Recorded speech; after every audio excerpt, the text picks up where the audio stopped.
Welcome to a new episode of Outside the Panels with your host, Johnny the Machine Hughes.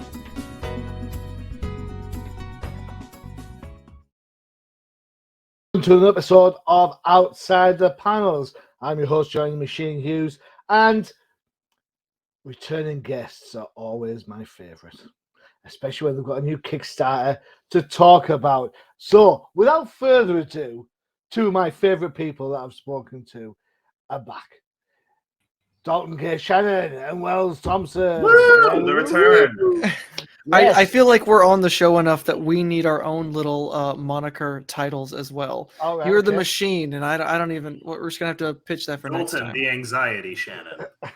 I mean, that feels more like yours. What are you talking about? I'm doing great. Self-medication before the pod, gentlemen, not on the pod. Thank you. How's things since last we spoke? Dalton, how's things going for you, sir? Not too bad. Had a successful campaign with the last Mechaton. We're getting those finalized as we speak, and then launched this monstrosity, Depths. So it's one after the other with fulfillment in between. So it hasn't stopped, but it's still pretty good. Cool. And Wells, how about yourself? Ups and downs, same as always. I mean, we got the pre-show jitters and the nerve-wracking running of the Kickstarter, but also Free Comic Book Day was just a couple days ago, and that's like Christmas. Yeah, it was fantastic. We both of us went to different shops and set up shop and sold some books and had two of our best sales days independently and together. Yeah. Sweet. Did you pick anything up for yourselves? Anything that kind of floated your boat? I don't know if you saw, Dalton, the RuneScape Free Comic Book Day comic was lettered by Nathan Kemp, our letterer. Oh, I didn't notice. Yeah, I saw RuneScape and I was like, why do I care about RuneScape? Yeah, okay. I immediately grabbed it because I was like, does that say O'Sullivan? Is that Ryan O'Sullivan? Because that's a very weird comic if he's writing this. Mm-hmm. And then I opened it and it was like lettering by And World Design, and underneath in very small letters, Nathan Kemp. And I was like, I know that guy. Yeah, that's awesome. Go Nathan. Good. No, this was on sale, so I had to grab it. It's the John Romita Jr. Batman statue. Yeah, so I don't get a lot of statues, especially Batman related ones, but it was Romita Jr., so I had to pick it up. We had, in fact, if you give me 2 seconds. Yeah. While he's doing that, I'll show off Bombshell Harley. Bombshell Harley. I love Bombshell Harley. You need to get the statue. Yeah, probably. Maybe one day if you guys like actually buy the comic and I can afford to have nice things again. Oh, it's got the little one. 100%. Oh, look at that! There's a little one. See, now now that I have this guy, I have to start hunting for the Romita Jr. Superman statue that I forgot existed. These things are like one of those. It's like a plastic little bag. They're about a $5, so five pounds. Oh, okay, so a blind bag. Yeah, it's a blind bag, so you can't tell. But I'm such a nerd, so my wife bought me one of them, and it ended up being the Robin, the Frank Quitely Robin. Ooh, yeah. And on the back of the packaging, you've got like all the different figures you can get and stuff. So I go back to the store, right? And I'm there, I'm like feeling the packet. Yeah. Like, do you know what? And I'm looking at the box to see which. Yeah, that's the Romita one. I'm getting that one. Yeah. Nice. And do I have any more? I don't have any more up here, but the others must be downstairs. But I've got like the Quietly Robin and the one where he's holding the batarang like that. Yes.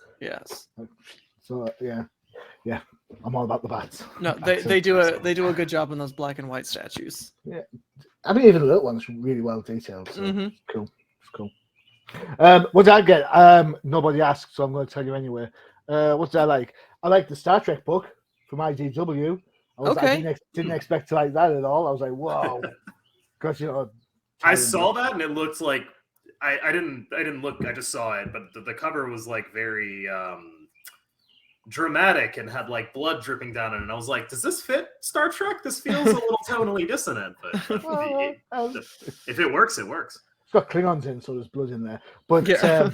but I showed my wife, and my wife looked at it, and this is a kudos. This is a kudos to my wife. My wife listens to all the stuff I talk about, so it's kind of like just noise at this point. Mm-hmm. But she looked at the cover and she goes, "Oh, Watchmen." What? I was like, Yeah. "That is bang on right. That is exactly what that's supposed to look like." Yep, it's Watchmen. There you go.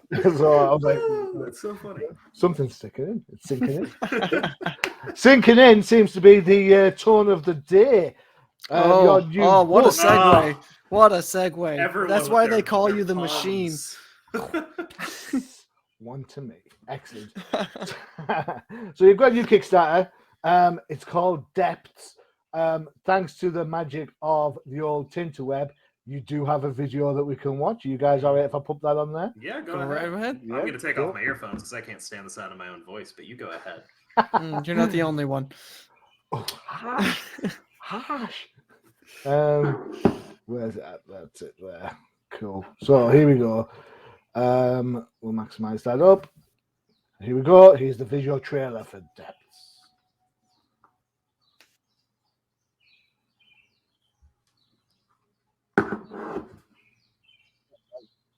Two seconds. It'll happen eventually. It will. We just have to believe. We can edit this out, right? Technological difficulties. 2 seconds. It's right there. I can see it. Boom. That's what I forgot to do. Add it to the pod. Where's it at? There it is. Right. Sorry. Here we go again. I used to love the water. Yeah. My brothers and I used to go swimming in a small pond behind our house when we were kids. It hadn't always been there. My father had made it when I was 3, something like that. Before he stopped recognizing our faces, Father would sometimes come out to swim with us in that pond of his. Especially in those early years when Mom wouldn't have us swimming by ourselves. He could stand out in the water, his chest hair matted and his arms held up high. He'd tell us to jump, and he promised to catch us. Not that he always did. There were more than a few times where he must have slipped, his laughter getting caught in his mustache. But for those few split seconds, all alone under the water, I thought I was going to die. When the water would rush around our ears and our heads would break the surface, and there he was, all smirk, his hands floating near ours, calm but ready. My brothers always said he'd never let us drown. He'd always pull us back up. My name is Emil Parker. I've been falling for a long time.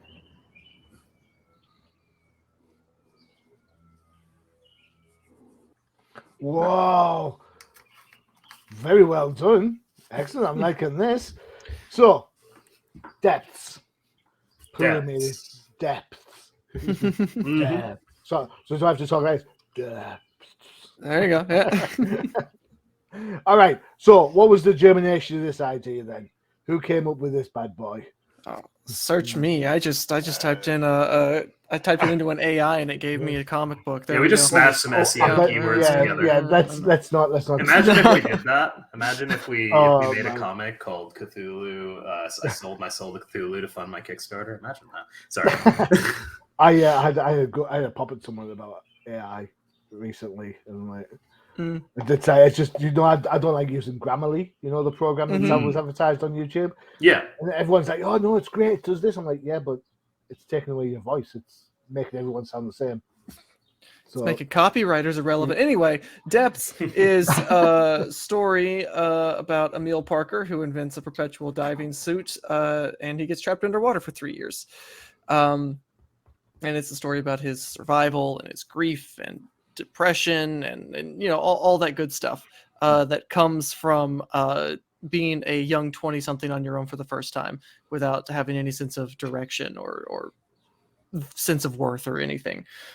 So in a depressive funk at about the age of 24, I guess, I typed up the first issue and then it died, and it was dead and buried, and I couldn't get it to work. And then Wells and I were workshopping once, and I brought it to him, and he was like, "Oh, I like this. I can make this work. And he saved the project, and it's here today. Mm-hmm. Cool. Excellent. So, Wells, what was it about the story that kind of got the juices flowing? Oh, I've been, I've struggled with anxiety and depression like my entire life. So Dalton said, I have this idea. It's about a guy who gets trapped underwater for 3 years. And I'm like, okay, yeah, I know that person. I think I am that person. I see what this story is. What is your and there were some interesting hooks in that first issue and that first kind of draft that never really completed. That I was like, what are you doing with these? And he's like, I have no idea. But they were really interesting to explore. And the setting is just like a marvel. You get almost nothing that's set completely underwater like that. A lot of like space survival stories, a lot of like stranded on a desert island, but never underwater. It's a criminally underutilized setting. And the more we looked into like the actual setting, what's down there, what it would be like to be down there long term, the more obviously like interesting it was, and the less we even it became less about inventing and more about choosing what to and not to include. So yeah, not that the story wrote itself, but there was just so much to work with. It just seemed too good to pass up. It's interesting because working as a pair, you bring out the best in each other, right? And we hope so. Yeah, we metaphorically speaking, there's lots of. You mentioned anxiety. I always think when we talk about, especially when we listen to the video and we talk about the blanket of the sea, the heaviness of it, it is very much a weighed down experience. For sure. Made worse by the fact he's in the great big diving suit. Yeah. So that kind of leads to the idea of depression. That kind of absolutely. That's all you can see is this, 3 foot in front of you. You cannot see what's next or next after that. So the struggle for Emil is to keep going because he could absolutely just stop walking, right? Yeah, and it would be it's probably pretty easy to do that, but there's a lot of stuff down there that wants to kill you. So he's like to the point where like that's kind of what I was talking about, is just thinking through the possibilities. I mean, your biggest worry is probably just the suit puncturing at some point for any reason. Well, sorry, my cat just took out my headphones for a second. All right. So yeah, no, the metaphor was kind of right there in front of us. We just had to reach out and grab it, and it's subject matter that we're really like invested in and passionate about. So it's absolutely something that we wanted to explore. So I guess this to the both of you, Dalton, we'll go with yourself on this one first. There seems to be elements of self-actualization in this. It's very personal. I think hand on heart, we can all say that we've suffered a sense of anxiety at times, whether it's a relationship, whether it's a job, whether it's talking about comic books, whatever it may be. How is it then? Kind of, let's go with Dalton first, then drop on the Wells. If you're incorporating so much of yourself into the story, how anxious do you feel that you kind of bare your soul a little bit? I don't know. I put a lot of myself into everything I write, but as soon as it is out of my head and onto the page, there's a certain level of removal there that I feel comfortable. Like I could put my deepest, darkest secrets on a comic book page, and because it's on a comic book page, I'm okay with it. It's like I could put my search history in a comic book, and I'd be like, you know what? Okay, it's a comic book. Who's gonna take it seriously, right? Like, so wow. I don't know. There's a few levels removed from me and the diary that is Depths that it doesn't bother me too much that it's out there for the world to judge. Maybe when my parents read it, they'll have a different opinion, but we'll see how that goes. I still think it's brave. I absolutely totally do, because I mean, fair enough. Today's world is a lot more aware of mental health and the aspects that people deal with, but still, there is still a stigma attached to anyone suffering any mental health. Yeah. Wells, you mentioned kind of it's personal to you, so yeah. how did you interweave your experiences into the book? How did I interweave my experiences into the book? Well, he changed the main character's name to Wells, which we had to fight about a little bit. I'm all right with that. Yeah. Oh, that didn't happen. No, I think I just took a different aspect of like, when you're feeling this way, whether it's kind of the mundanity of just like trying to get through another day, or trying to find the motivation to move forward, or struggling with much more acute kind of like loss, like you just lost a loved one or something like that. I just tried to take each of those kind of emotions and distill it down, and create a sort of trial for the characters to go through that sort of explores that headspace, and how they can ultimately like learn to overcome and live with it and move forward, despite the fact that those are still very much there and a part of them. It's personal in a lot of ways, and it's also, like Dalton said, very filtered. So like, I'm sure when I go through, I'm sure I can be like, oh, this relates to this part of my life, but it's so filtered through like 9 layers of, well, how does he deal with it underwater, but in a complete isolation, but just instilling that sense of isolation. Because I think that's ultimately what depression does to people, is isolates them internally, makes them feel like they're alone even when they're around other people, and just literalizing that to the point where there's no one else around for who knows how long. You can't even see the surface. I think that's what really I was trying to accomplish, was just literalizing those how massive those internal feelings are, and how it's something that like you said, we all experience at some point, some more acutely than others, some more chronically than others, but it's something we can all relate to. It's like using the ocean as your playground a little bit. It shows the expanse and the differences of the I suppose of depression and anxiety. You've got the immediate worries, you've got the darker worries that you can't see. I think someone once said to me, I read it somewhere, that the difference between anxiety and depression is that anxiety is worrying about the future, depression is worrying about the past. Right. Now, I'm not a psychologist in any shape, way, or form, but that sounds about right to me. It sounds, as a layman, I think, I can understand that's the case. It's not that simple, though. No, obviously not. But I think both are equally paralyzing in a lot of ways. Agreed. Absolutely. And what's interesting about depression to me is that, like, factually, very often the thing causing it is not as big as you imagine it to be.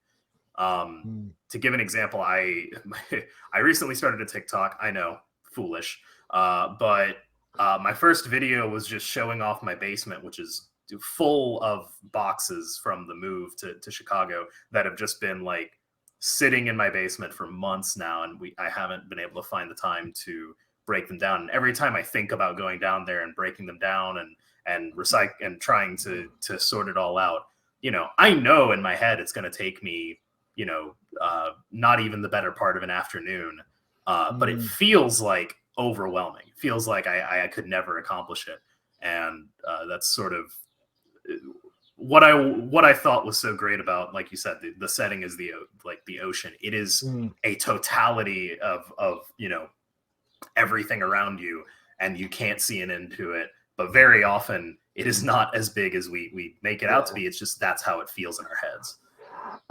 What I liked about the art that I've seen, and you mentioned it already, Dalton will go here.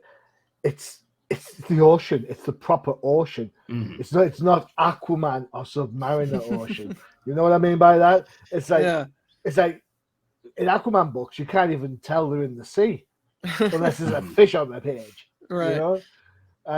So I think you've encompassed that. You've made sure the settings bang on right. So how did you the pair of you, how did you get that to work? Because I mean, obviously your artist has got to be bang on the same idea as you guys, right?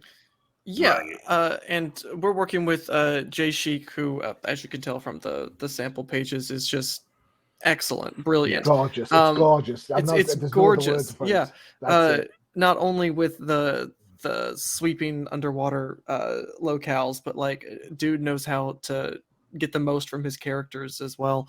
It's such a character heavy focused book that was kind of imperative. But in regards to like the setting itself, like this is our by far our most grounded work.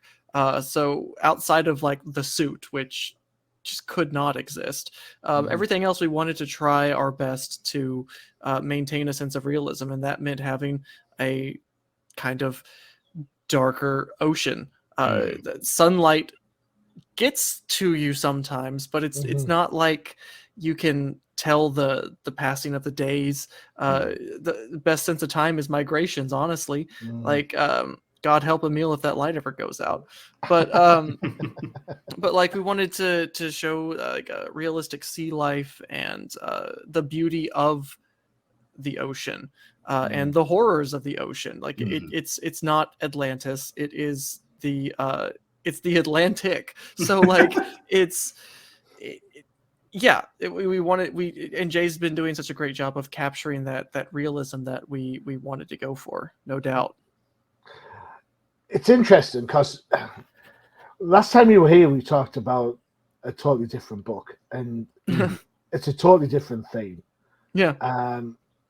How is it the pair of you can switch from doing something so fun?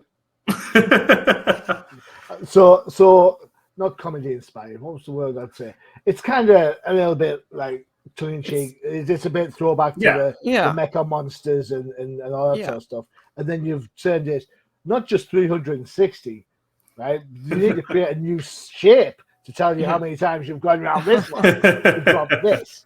So, well, I can only speak for me when I say that my ADHD rattled brain craves novelty, and so I would get bored if I only did Mechaton. So like I need something else to do, but also just I just have binders full of ideas that just stretch different muscles. Like I get bored doing one thing, so having different playgrounds to go through is great. They offer different ways of storytelling. All of them are great for character pieces, but you would never get this kind of literary merit out of something like Mechaton. I don't think it's just well, you could. You just have to go very like Neon Genesis Evangelion about it. Yeah, and that wasn't the direction we wanted to go. That's not Mechaton. Then it stops being Mechaton. Right. Yeah, that's the thing, is if you're trying to pigeonhole a book into a different type of subset just to get the kind of, I suppose, the heavy hitters to sort of look and go, wow, this is fantastic. You kind of missed the point. The fact that the first Mechaton's like, it's supposed to be a fun book. You know, that's it. You know, its tongue is planted firmly in its cheek. Whereas this is a different beast altogether. Cool. Excellent. Okay. Give a shout out to your artist again whilst we're looking at this fantastic Jeremiah Sheik. He goes by Jay, but on Twitter at Shakepedia, he is the artist behind the Band of Bards series Hush Ronin, which is out in shops now. I have spoken to the Band of Bards dudes recently. Yeah, Tim and blanking on the Dave. So that sounds right. Yeah, I'm probably wrong, but so Band of Bards. Yes, they've got some good stuff out as well. They're fantastic guys, and I really like that series in particular. And we had I had sort of had my eye on him for a while. We shot a message back and forth. He did a variant cover for Mechaton #3, as well as we were going to do a short for Project Big Hype before it got canceled. So that unfortunately won't be coming to fruition. But yeah, his style was very grounded and very detail heavy, and we thought that it would be and very inky and black in the streets, which we thought was just a great fit for depths. And he agreed. He loves the subject. He saw the passion in it immediately and was like, yeah, I want to be a part of this. Sounds great. Yeah, it works really well from what I've seen. And there is like a tonal change in the preview pages that we sent, which we'll get to after the break. Right, time for one of our breaks. One of our favorite shows. I can't remember what we had last time. We did the toys last time. Did we do toys last time? Oh man, I'm always doing the toys. All right, here we go. We'll drop this one instead. This is the Old Timers Comic Book Show.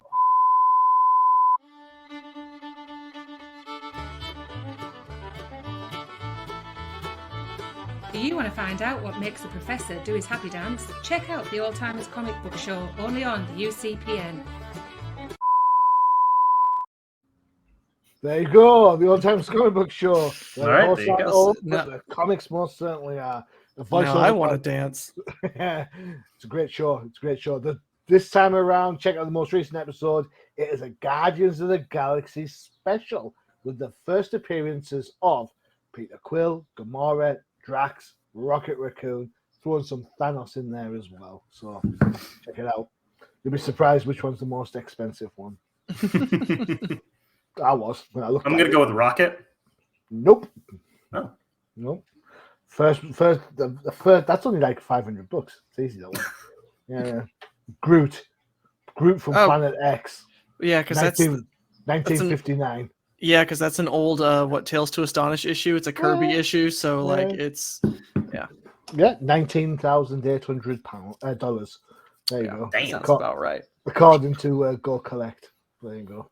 Not that I'm spoiling the pod for you or anything. Whoever wants to buy that book, instead just put that much money into depths, and it'll be funded. It'll be done. Yeah. It'll be done. You'll have a whole graphic novel that you can say you created. It's funny because I was doing the prep for the show and I was to my wife, I'll guess we played guess the price, and I was like, oh yeah, 19 grand. She was like, for a comic? I was like, yeah. Yeah. Doesn't even look like Groot. I was like, yeah, no. But hey ho, watch the show. It's great fun. Something I'd like to share with everyone. Let me just find it again. It's this beauty. You were kind enough to send across these covers. Can I add it to the show? There we are. Absolutely. Yeah. No spoilers on the second one, right? No, I mean it's in the first chapter. Yeah, that's in the first chapter. It's we know he got stuck down. Now we have a better idea how he got stuck down there. Yeah, cool. Yeah. I like the glass. What's the glass motif for? The man is an alcoholic. Like it just shows like the sort of inner and outer demons sort of motif of being both literally trapped in the ocean underwater and having danger all around you, but also figuratively trapped inside your inner problems and having to deal with that as well. Dude's also like high society from the 1930s, so like he's around that kind of glassware quite a bit. So yeah, he's very much I'll get to that page in just 2 seconds. He's very Lamont Cranston in places. But I thought the glass was a metaphor for how fragile existence could be. Sure, let's go with that too. You know what? Art is up for anybody to go for it. To quote one of our writing professors, when someone says, "I thought it meant this," you say, "Yes, and." Really? So he's the Lamont Cranston pages, the high society bits. It is a totally different tone to the earlier stuff, the scary darkness type thing. I would hazard a guess, not having read the book, but I would hazard a guess that Emil feels equally as trapped here as he does under the ocean. Oh yeah, he hates it. Yeah, that's me just observe. You're just saying that because your professor said agree with me. No. Like you can tell by that last panel he hates it. That I think is kind of exactly what we were going for with this first page. Is like this is. Like when you see James, it's sort of implied that that's supposed to be who Emil is, and he's schmoozing it up. He's living large, and then he goes to the door, and we find out that Emil's behind the door, and he's barricaded himself doing research because that's the only place he feels useful. He doesn't like the high society. He doesn't like people are there to celebrate him and his accomplishments, but he doesn't want anything to do with it. Cool. So there's a lot going on, lots of influences. So I mean, there's a couple of, I suppose you could argue, glaring ones. 20,000 Leagues Under the Sea. Yeah. I think that's a pretty obvious. I'm that not we're going for getting low there. hanging fruit here. You're very dissed me for saying the glass was fragile existence. So I'm not told you any more bones. You know what I'm saying? No. I mean, you're right on. It's definitely 20,000 Leagues. Definitely The Martian. Being stuck alone, trying to survive in a hostile world. Yeah, all that is definitely there.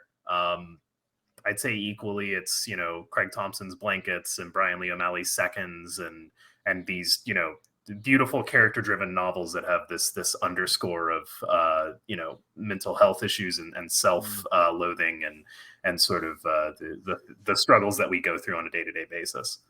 I was mostly inspired by the Ghost Diver from Scooby-Doo. Oh, yes. Oh, damn it. I was like, I want to know who that guy is. Yeah. Is an old rich white man, same as This is- everyone else in Scooby-Doo. This is Scooby-Doo fanfic. I said it first. Now you're going to spoil Scooby-Doo for me. Cheers. Appreciate that. We'll go in too for a few pesky kids. I shouldn't say stuff like this. I look like one of those characters, don't I? With my long white hair. I would have gone away with it if it wasn't for you. The machine. Yeah, I need an oil change. Right, let's have a look at the Kickstarter page, see where we're at. I think that's let me get right back to the top so we can see it. Let's just bring it straight up now. Share the screen. I want that one. Hit it. So the project is currently underway. You've still got loads of days left, which is fantastic. There we are. So you're currently sitting at $6,575 of a goal of 20,000. About a third of the way there. Yeah, excellent. Yeah. How long's the Kickstarter been running? 7. It's it's week. just over a week. Yeah. Started on the 1st, ends on the 31st. Cool, excellent. What impresses me, 128 backers. That's impressive straight away, isn't it? Yeah. Yes. No, For sure. Nice to see the numbers continue to rise with I was every gonna say, campaign. we need to be beefing those numbers up, but we're excited that we have the poll that we do at the moment. Every campaign gets a little bit stronger. Every campaign we get new backers, so we're really excited to be introducing new comics to people. Yeah, I think if anything, stuff like Free Comic Book Day just shows how much indie books are out there. Oh yeah. I mean, and how much people want comics. Yeah, it was really that event was incredibly inspiring because there's so much of like you go to conventions and people mill around and they don't really want to buy anything and you kind of start to convince yourself that no one actually out here wants to read or it's just all collectors or whatever the case may be. And then you go to an event like Free Comic Book Day and everyone is just, you tell them your pitch and their eyes light up and they're like, oh, I want every single one of those books. Where can I support you? Where can I go? How can I follow you on, Twitter or wherever? Do you have a website? And that was really inspiring. That gave me a lot of hope, frankly. Good. So it should, because I mean, you think, I've said this before and I've said it loads of times. I think we're in a heyday for independent creators, whether that be through published studios or whether it's through self-publication and Kickstarters. I think people are getting tired of the same regurgitation of the fall and rise and fall of the hero. Comics, well, maybe superhero comics is probably a better way to say it. Superhero comics are supposed to have a shelf life. You're supposed to move on after so long. You're not supposed to, if you complain about the fact that Batman has had his back broken again and come back from the dead, well, that's because you've read it too many times already. Stop reading Batman and try and read something else for a change. Just as a thought. And I think indie books are getting that. I mean, I was at my local comic book shop, one of them, and for Free Comic Book Day, they were like, what do you want? I was like, what do you mean? So, well, here's the boxes, just go through it. And I think, as I said, I picked up the Star Trek book because the cover looked Watchmen. I picked up the Avengers X-Men book because I'd reviewed it for the site. After that, it was all indie. Mhm. I was like, yeah, I'll try that. Yeah, I'll try this. You know, and Mhm. these are books that I know are out there, and I don't always get to see them. So this is a great opportunity for me to sort of like look at them and think, oh, you know what? Yeah, I'm into this. I like this art, or I like this writing. So The Dogman book was really good too. Dogman, I didn't. I get saw that the Dogman Captain Underpants crossover. Yep, the League of Misfits. Yeah, it's great. See, that's just a little bit too under my radar. I think. Dalton Hey. grew up with You're Captain missing out. Underpants, so that's Yeah. 100% his jam. Right, let's have a look at some of the pledges. $10 gets you chapter 1. Absolutely, we wanted a really low entry point for people. Mhm. If you can't afford the $20 to get the digital issue, or you can't afford the $30 to get the physical issue, we wanted to throw you a bone, give you a way to support the campaign and still get a little something out of it, and Cool. whet your appetite for more. So Yeah, cool, excellent. Is that digital?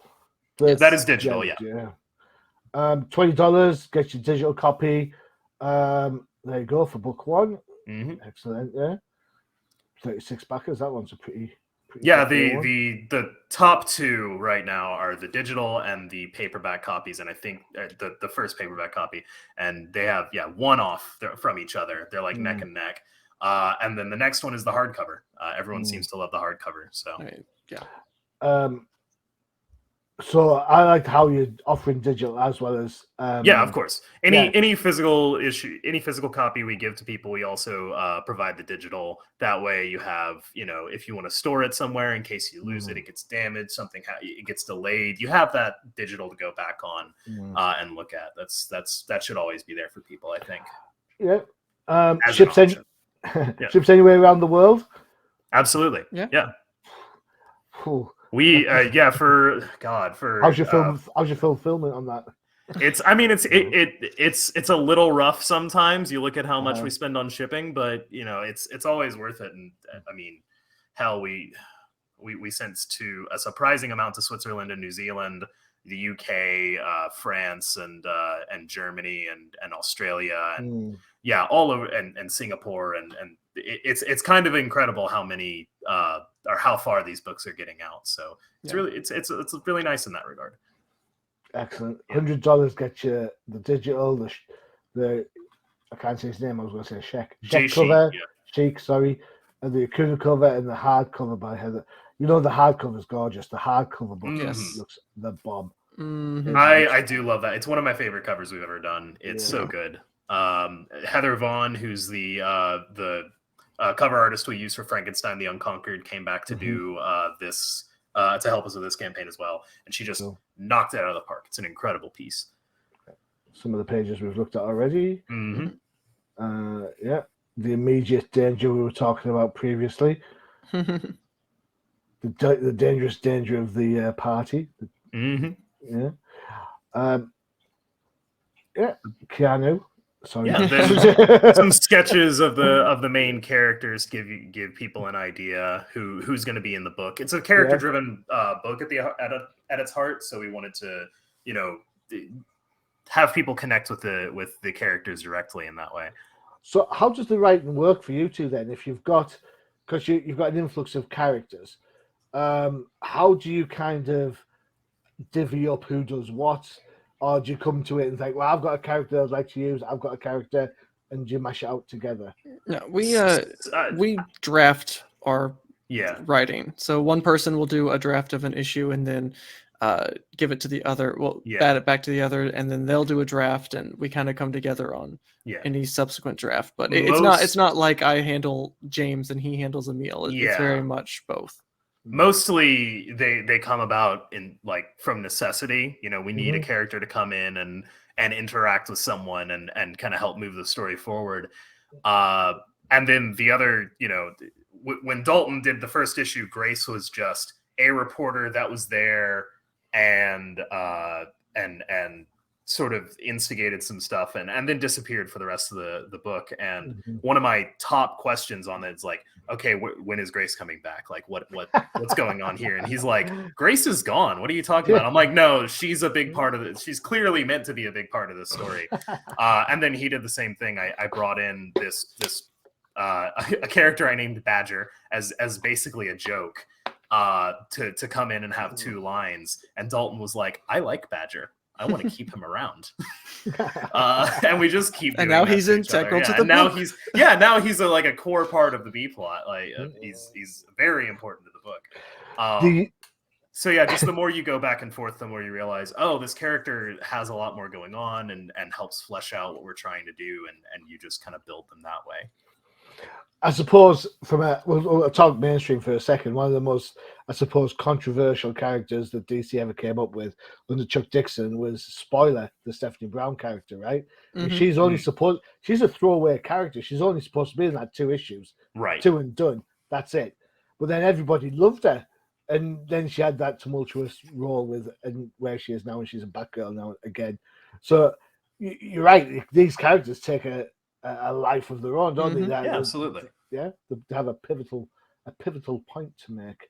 Yeah, Yeah, it's hard both. to. You can prepare as much as you want, but it's hard to predict once the story gets underway. Yeah, and always like this is a little different because it's a whole book that we're making at once. But I can already tell you with Frankenstein, we put out 2 issues, and there's already titanic changes that we're making to the story just from putting out issue 1 and then sitting there and going, wait, this guy, why does he disappear for the rest of the time? Like, why isn't he coming back in some way? And just figuring out how the world works a little bit better through actually putting it out and seeing it and people interacting with it. How you brought up an interesting point there, Wells. How different is it? How different is it writing kind of like a long form, like thinking to yourself, right, I've got 112 pages, versus We cheated. I mean, what we really other than like the this- 22-page format, the normal comics. Well, we wrote this as I guess technically 8 28-page issues. So we sort of, that being said, I always saw it as a graphic novel. Dalton always saw it as single issues. So we just kind of made it work with our own specific visions. Yeah. That said, I have put together a book since then that is more long form. That is a single story that takes place over about 70 pages. And that is very different from just like trying to bang out an issue at a time. I think there's a lot of differences. Scale is one of them, obviously. In a mini series or in a issue by issue, you have to figure out what the long term plot is, but that kind of takes second fiddle to what's happening in the moment. Because if you're just making, as to use a TV analogy, if you're approaching your 13 episode long series as a 13-14 hour movie, then you're going to have a lot of episodes in the middle that are just a lot of nothing happening. You have to figure out you have to figure out how to make each episode exciting, and have its own kind of plot and inertia, and have that move the plot forward rather than just focusing on the main plot all the time. And we sort of do both with depths. We every chapter has like a point to it and a point of tension and climax. And they are in neat little chunks, but we do focus a lot more on like the overall plot than we do on something like Frankenstein, which is a lot more episodic, a lot more in the moment of what's happening. And here maybe there's an inkling of what's going on outside and where the story is headed. But for the most part, it's just who's Frankenstein going to beat up today. Cool. Dalton, which do you prefer? Do you prefer writing short form, kind of 22 pages, 28 pages at a time? My perfect writing length is 24 pages. That gives me just enough like rising action, climax, all that good stuff. I enjoy writing longer form content. It's just more exhausting, and I like I said, I need novelty all the time. So I'm just I bang out this issue and then I bang out the next and the next, and I see what's coming. And then if it seems to fit into one larger story, we can make that work. But but I prefer the shorter format. Interesting. I suppose it's different strokes for different folks. Some people like a complete thing. People like the issues. Is depth a one and done, or will there This be? is book one. This is book 1 of 2. There's going to be 2 books in the depth story, and then outside of that, we have ideas for not these characters, but just kind of the world of what Depths is. Oh, okay. So how that will take form, probably a lot looser than what we probably aren't revisiting the Deep Ocean anytime soon, at least not in this like particular series. Yeah.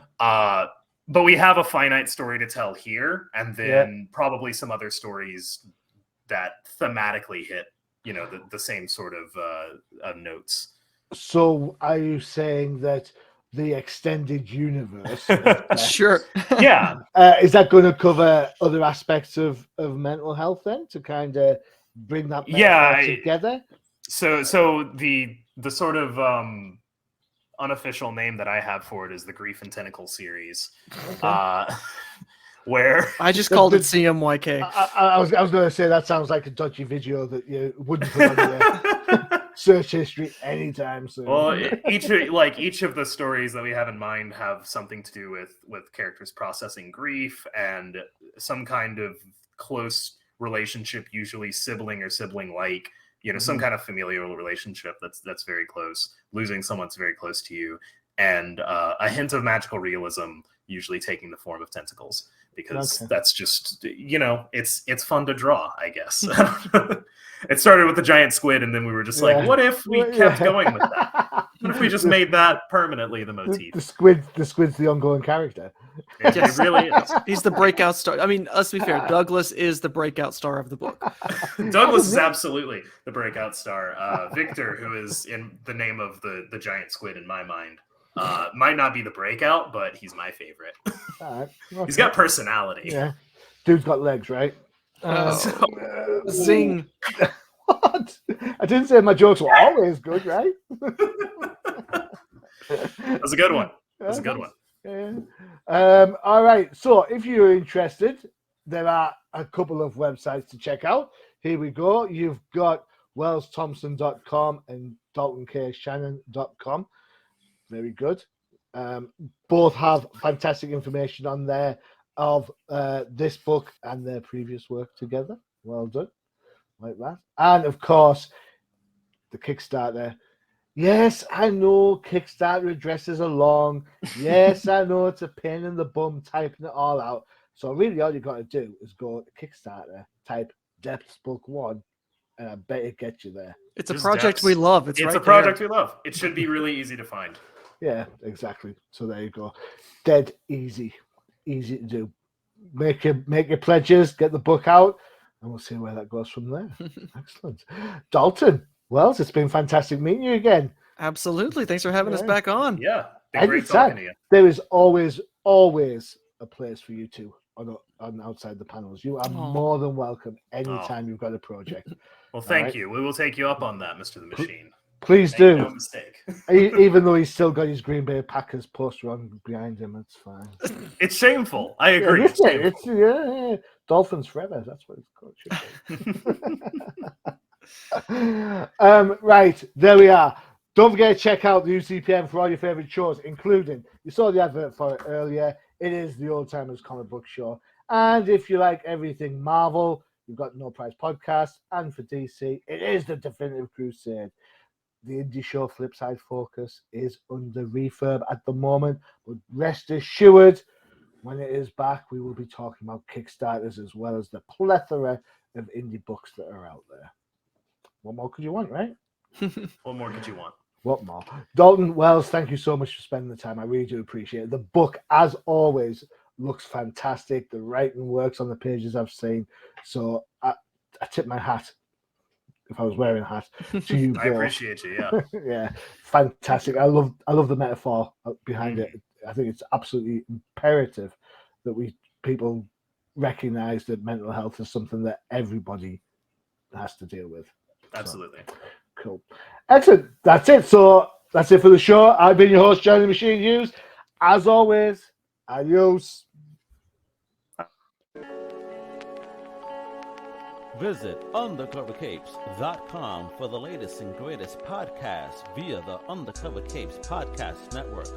Also visit our parent company website, comiccrusaders.shop, all about comic pop culture.